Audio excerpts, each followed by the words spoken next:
പേനയെടുത്ത് എഴുതുകയല്ല, തൂമ്പയെടുത്ത് കിളക്കുകയാണ് പ്രിയപ്പെട്ട കവി സുഹൃത്ത് NR രാജേഷ്. കവിതാ സമാഹാരത്തിൻ്റെ പേര് സ്ക്രൂ ഡ്രൈവറിലെ മഴവില്ല്.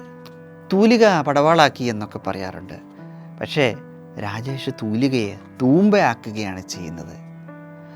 അക്ഷരങ്ങളോടൊപ്പം ആശയങ്ങളുടെ മണ്ണിരകളും ആ എഴുത്തുകൊത്തലിൽ തെറിച്ചു വീഴുന്നു. രാജേഷിൻ്റെ ഓരോ കവിതയും ഓരോ ആണിയടിച്ചുറപ്പിക്കലുകളാണ്, വൈരുദ്ധ്യത്തിൻ്റെ അല്ലെങ്കിൽ വൈരുദ്ധ്യങ്ങളുടെ വരച്ചുകാട്ടലുകളാണ്.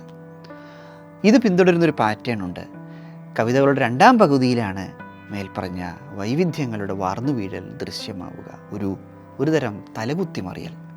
ഞാനതിനെ കവിതയുടെ രണ്ടാം ചലന നിയമം എന്ന് വിളിക്കുന്നു.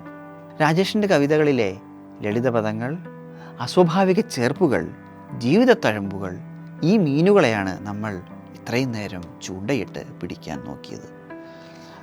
തുടക്കത്തിൽ പറഞ്ഞതുപോലെ തലകുത്തിമറിച്ചിലുകൾ എന്ന് ഞാൻ വിശേഷിപ്പിച്ചത് ഈ അസ്വാഭാവിക ചേർപ്പുകളെ തന്നെയാണ്. ആ മീനുകൾ പുളയ്ക്കുന്നിടത്തോളം രാജേഷ് എന്ന കവിയും കടലിലുണ്ടാകും, കവിതയിലുണ്ടാകും.